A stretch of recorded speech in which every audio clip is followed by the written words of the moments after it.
కొంచెం ఆనియన్స్ తీసుకొని దాంట్లో ఉప్పు, కారం, గరం మసాలా, ధనియాల పొడి అన్నీ యాడ్ చేసుకొని మిక్స్ చేయాలి. తర్వాత ఎగ్ కొట్టి అది కూడా మిక్స్ చేయాలి. కొంచెం గోధుమ పిండి ముద్దను తీసుకొని దాన్ని చపాతీల్లో ఒత్తుకోవాలి.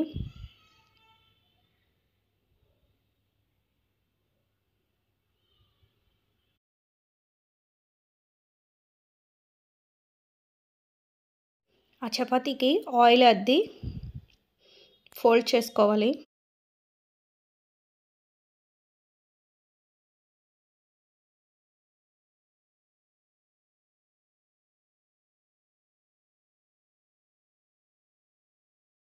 మళ్ళీ చపాతీల్లా చేసుకోవాలి.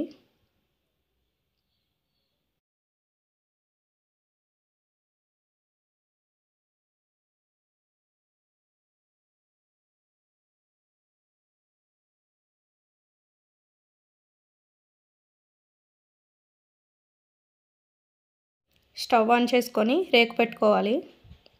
అది వేడయ్యాక చపాతీ వేయాలి.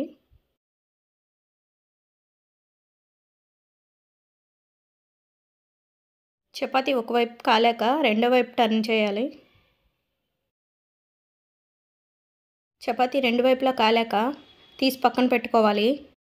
ఆయిల్ వేసి ఆమ్లెట్లో వేసుకోవాలి. ఆమ్లెట్ని కొంచెం కుక్ చేయాలి.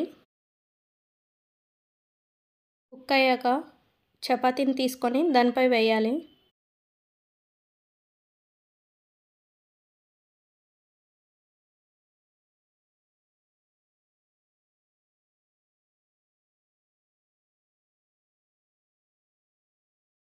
రెండు వైపులా కుక్ అయ్యాక ఎంతో టేస్టీగా ఉండే egg omelette ready.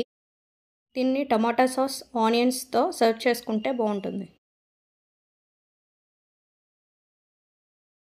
Thank you for watching.